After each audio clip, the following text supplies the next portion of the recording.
All right, my friends, I love camping in Grand Teton, and I'm so excited to talk you through your different options in this park.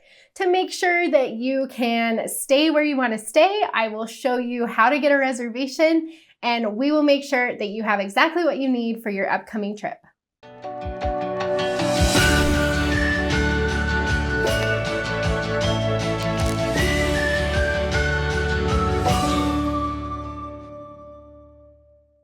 My name is Ash. I'm a former park ranger. In fact, my first job as a park ranger was at Grand Teton, and so I know the park really well. I have been visiting this park for over 30 years, basically my whole life. I've been spending summers here, and so I am just so excited to talk you through the different options that you have so that you can make your dream trip a reality and camp under the stars in Grand Teton National Park. Grand Teton National Park has 6 different front country campgrounds. It also has an RV park and a tent village. So you've got some options here. There are over 1,000 sites in this park. Today I am talking about the front country options, and so this includes the campgrounds that you can drive to. I am not talking about backcountry options, although there are some fantastic ones there as well. But today we're talking about the drive-in campgrounds that you can take your car to and that you don't need a backcountry permit for. You just need a reservation to stay here. So let's talk you through your options and what to expect when you get there. A few things that you will want to note about camping in Grand Teton is that there are full hookup options in this park, which is pretty rare. So you can have full hookups here. A lot of the campgrounds, almost all of them, also have the option for an electric-only hookup. And so even if you can't get full, a lot of times you can still get electric, just depending on which campground you choose. So that's nice. You do have a 2-vehicle limit for all sites in these campgrounds. And so you can have 2 vehicles, or you can have a truck and a trailer, you can have an RV and a towed. All of those options work. But you will need to keep it to 2 vehicles for the standard campsites. You can have 6 people in each campsite. So if you have more than 6, then you will need to either book 2 sites or look into some of the group sites that you can find here. There is a 14-day stay limit during the summer, so keep that in mind. You can't just camp out all summer, unfortunately. 14 days total for all these campsites. So you can spend 14 days here in this park. But the caveat to that is, and we'll talk about this campground in a minute, but the Jenny Lake campground has a 7-day limit. So keep that in mind. If you're wanting to stay in Jenny Lake, then you will have a 7-day limit instead of that standard 14. And lastly, and probably most importantly, is that this is definitely bear country. And so as you're camping in this park, you will need to be really careful about leaving food out or anything with a scent. That includes deodorant, toothpaste, bug spray, anything like that will need to be properly stored. And so you will find bear boxes in a lot of these campgrounds where you can put stuff in so the bears can't get to them. Otherwise, you need to keep it locked away in your car. Doors locked, windows up, because those bears are a little bit tricky and they do know how to get into things pretty well. So definitely keep that in mind. You will need to know how to camp in bear country. They'll usually give you some guidelines when you check in, but it is worth looking up before you go just to make sure you have everything you need to stay safe when there are so many bears around. This park is great for bears. Hopefully you'll get a bear sighting, but definitely you'll need to be careful about how you store your food and how you set up your camp so that it keeps the bears safe and you as well. Okay, so let's look at a map of Grand Teton and I'll show you where your camping options are. This is Grand Teton National Park here. You've got 6 different campground options, like I mentioned before. So let's start in the south, and the southernmost one that you'll find in the park is Grovant. Grovant is a very large campground. It's great for RVs. You won't have a problem finding a spot here if you're in an RV or trailer, which is nice. There are electric hookups here, And what's nice about Gros Ventre, although it's not really in the mountains, it's right down there by the river, and so you're in the willows. There's a lot of moose in this area, which is cool, but it's not as close to some of the main stuff in the park, but it is a nice location if you're hoping to also go into Jackson in the evenings or for dinner. If you're wanting to get up into the park, you're not that far from a lot of the main stuff. So this is a really good option. This one typically is not as desirable as some of the other ones as far as how fast the reservations go. And so it is a nice option, especially if you didn't plan the full 6 months in advance that you need to get some of these reservations. Gros Ventre is a large campground and it often still has space for a while. So this is a really good option if you're making more of a last minute trip or if you need a larger campsite. Then we're heading up into Moose, and then you head on the Inner Park Road or the Teton Park Road. Then you hit the Jenny Lake Campground. This campground is right here. I mean, it's in the thick of things. So there's a lot of trails along here, a lot of things to do. The Jenny Lake area of the park is very busy. It's the busiest part of the park. People see that as a pro or con. It kind of depends. But this campground is tent only, and so you can't bring any RVs or anything here. You need to be sleeping in a tent. The sites are smaller. This one is really, really competitive. It's hard to get a spot here because of its location. I personally actually don't prefer this one because it stays really busy. A lot of people love that. For me, I like kind of the more traditional camping experience where I'm not so close to my neighbors and I'm tucked into the trees a little bit better. And so Jenny Lake is not so much like that, but a lot of people do favor this one just because it's right there at Jenny Lake. It's close to everything and it is a good option. This is the one with the 7-day stay limit. Because it's so competitive, you can't stay as long in this one. So do keep that in mind. But again, tent only, and it's right there in the thick of all the action, for good or for bad. Okay, and then we're heading up a little bit further north to the Signal Mountain area. And the campground here is right along the shores of Jackson Lake. You are kind of elevated above the lake, so it's not super easy to get to the lake right there from the campground, but you are really close to the lake. And so you can either walk over to the lodge or you can go down to the boat ramp. It's not too far away, but you can get really beautiful lake views and Teton views from this campground. This one is kind of in the middle range as far as how big your RV can be. Nothing too big really can fit into here. It's a smaller campground. It's a little bit more, I would say, chaotic as far as like how the sites are set up, but it is a really nice option. So it's not as big as Gros Ventre. It's not as small as Jenny Lake. It's kind of right there in the middle. And the location is great. You're easily able to access the northern part of the parks and the southern end of the park. And from that point, you're not even that far from the town of Jackson. It's still a pretty easy drive to get into town. So I really like this one. I think it's a great option. Going a little bit further north, then we hit the Coulter Bay Campground, and this is a really fun area. I've grown up going to Coulter Bay, so I'm a little bit biased here. I just really like the feel of this area. Again, you're right on the shores of Jackson Lake. It's really easy to get down to the lake. There's some good hiking in this area.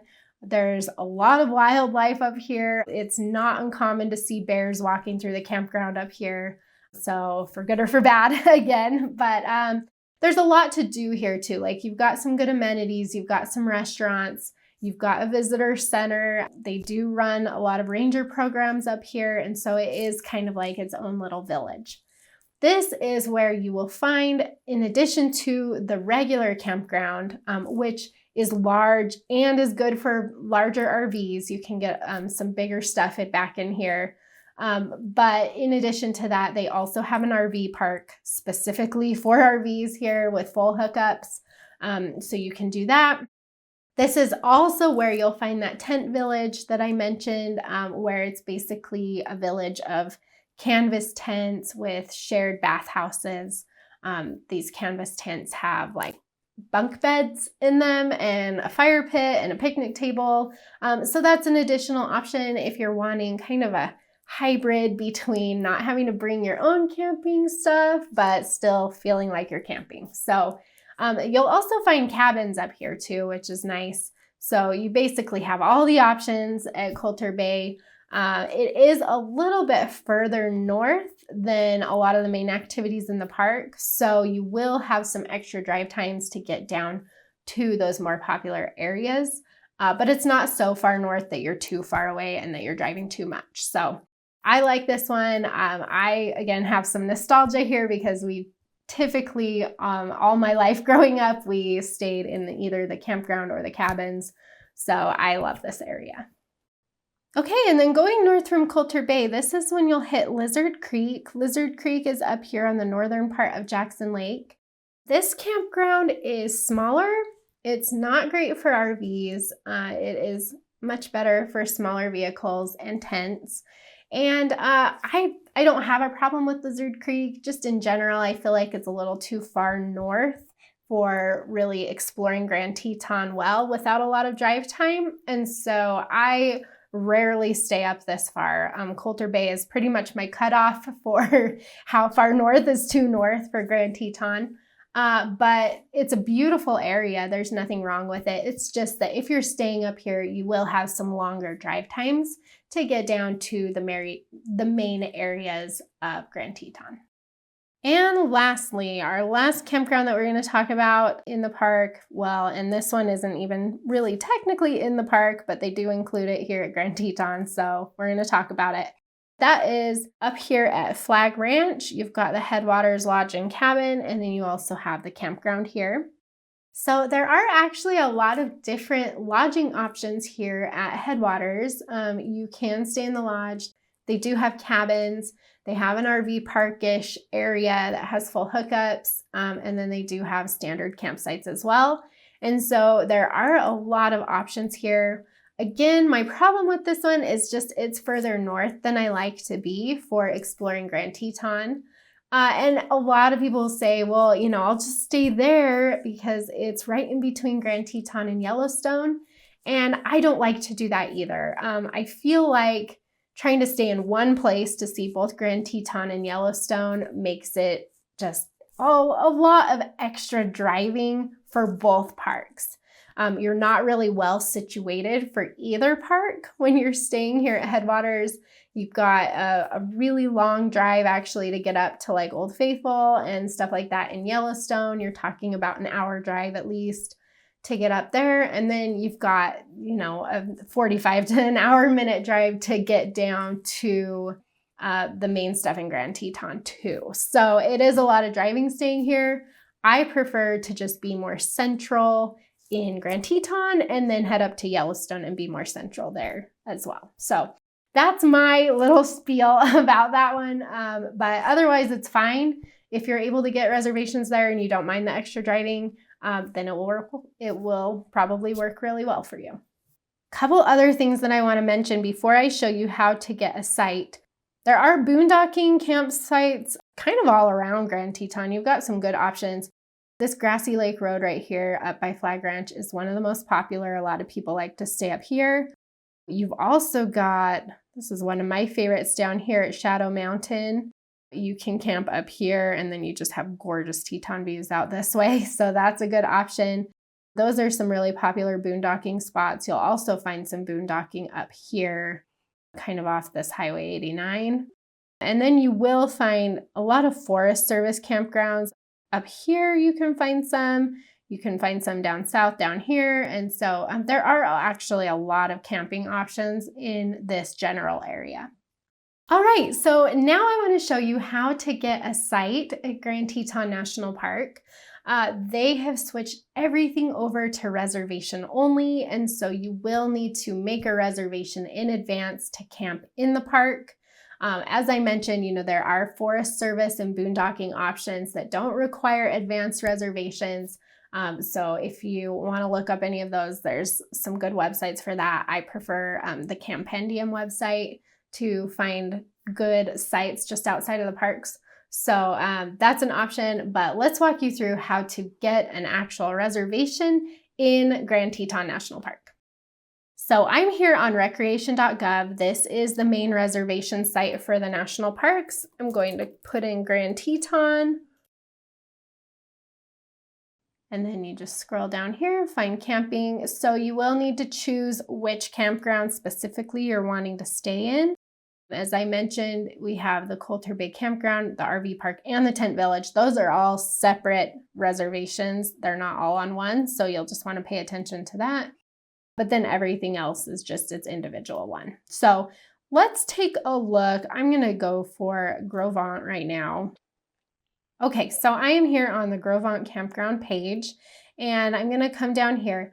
All of these campsites in Grand Teton open up 6 months in advance at 8 a.m. Mountain Time. And so if you're really serious about getting the sites that you want, especially in the campgrounds that go a little bit faster, like Jenny Lake or Signal Mountain, those ones typically get booked up first, then you're gonna wanna be here as close to that 6 months in advance at 8 a.m. that you can be, because it will make a difference on whether or not you get something. They also have started holding back some campsites and letting you reserve those 2 weeks in advance. So it's more of a last minute reservation that you can make. They do have some, like a handful of campsites in each campground that they're doing that with. So if you don't get anything at that 6 month mark and you're not able to get anything further in advance, you may try coming back 2 weeks in advance and trying for some of those that they've held back. So that's an option as well. Let's look at the map here. So let's put ourselves in July here. Okay, so you'll see when you click on this, all of these are available. Actually, nothing is sold out yet. If we go over to August, they have open the August dates too, and nothing's sold out. Going into September, this is when you'll see, okay, so these are not yet released because these are not 6 months out yet. We haven't reached that 6 months in advance date for these ones yet. And so if I hover over this, then it will say, it's saying check back on March 18th to view the availability. That's when this one will open up. So you will want to, if you come in here and you're seeing a bunch of orange, hover over to make sure, double check what day you'll want to come on to recreation.gov to make your reservations. For now, let's go for July. I'm going to go for July. Actually, let's do a weekend so I can show you. We'll go here and we'll go over the weekend. Let's see what's available. Okay, so coming in here, you'll see these group sites.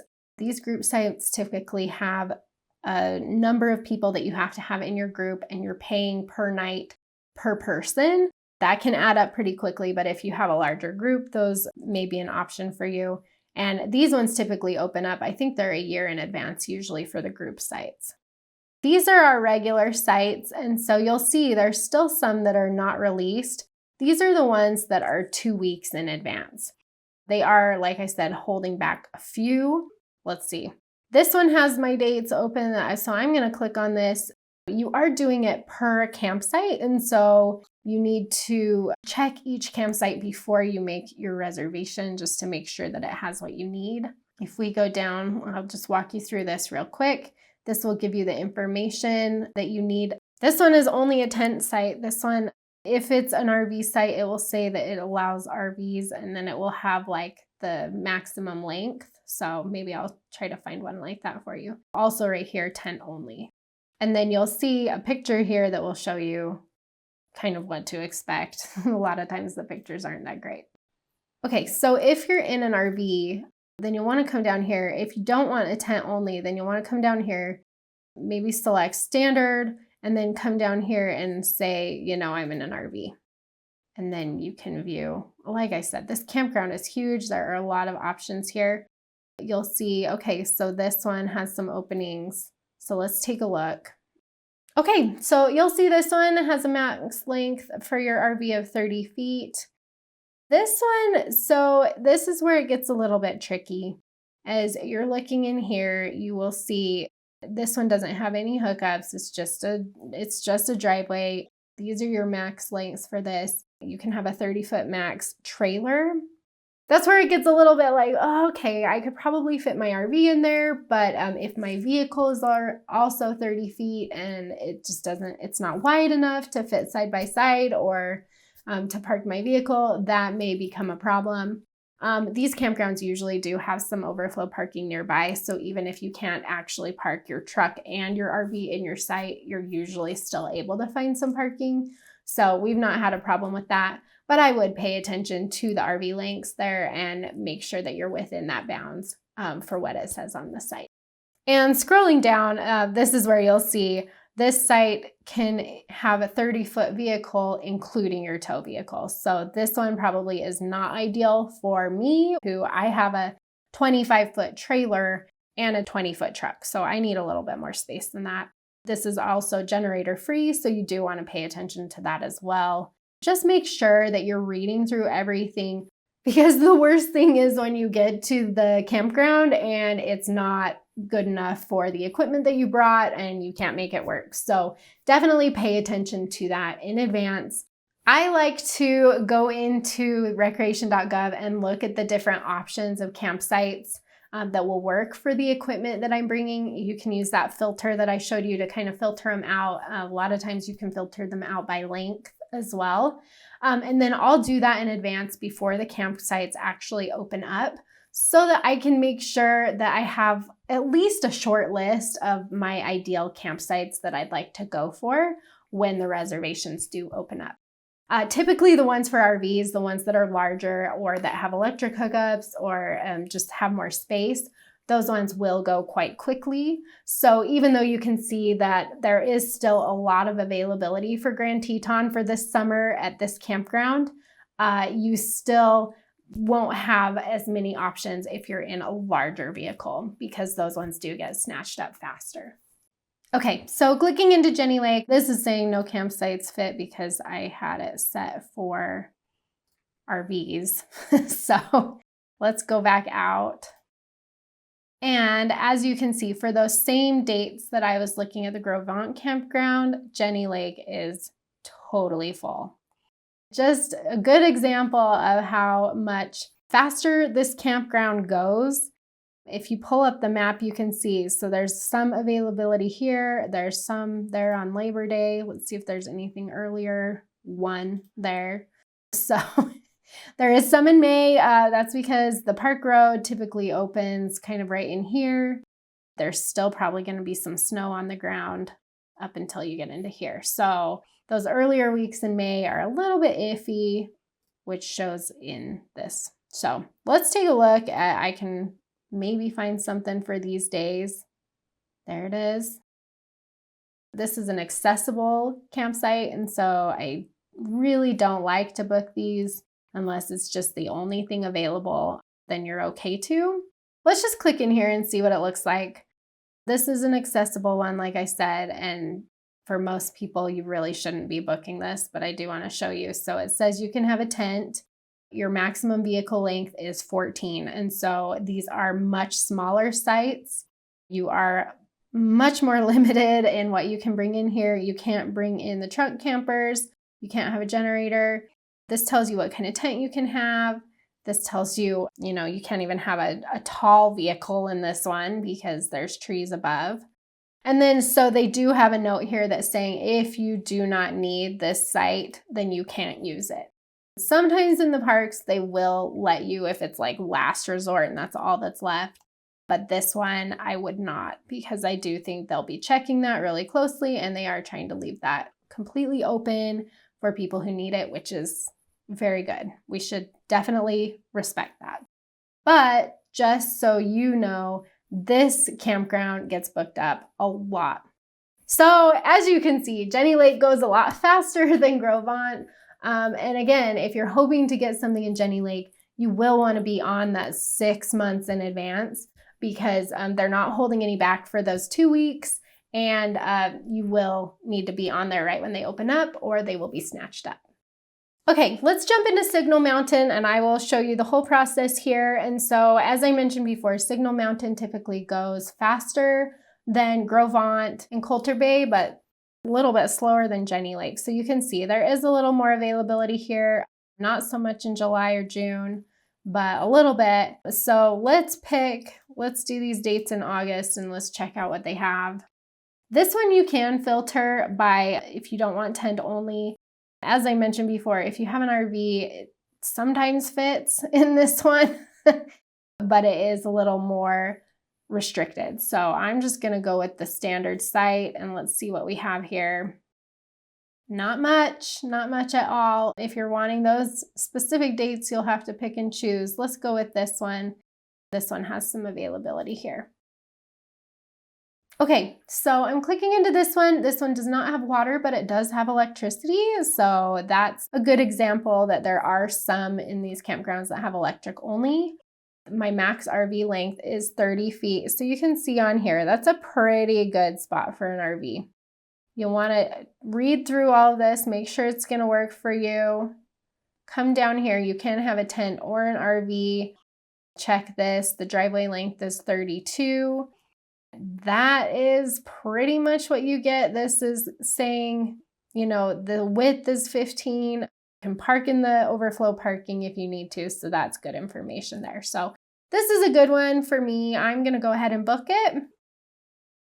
So you put in your information. You have to put in your group size, put in what you have. Mine is 25 feet. If I can't get my truck in here with my RV, then I will just park it in the overflow because this says that you can only have one vehicle there. So that would be my trailer, not my truck. So if you have a pass, for example, if you have the access pass, that's the one. If you have a handicap, a senior pass, these are the old senior passes. So if you have a new senior pass, you will have to show them your pass when you get there. So definitely make sure that you put in the correct information and that it's in your name because they will make you show it. That will cut your camping fees down. So that's a good option there. Okay, and then you'll want to come down here, read through all of this, make sure you understand, and then you will proceed to cart. Okay, and then you'll want to make sure all of this is correct. You'll want to make sure that whoever's the primary occupant is going to be there checking in, and that's really important. And then you'll just proceed to your payment and finish filling things out.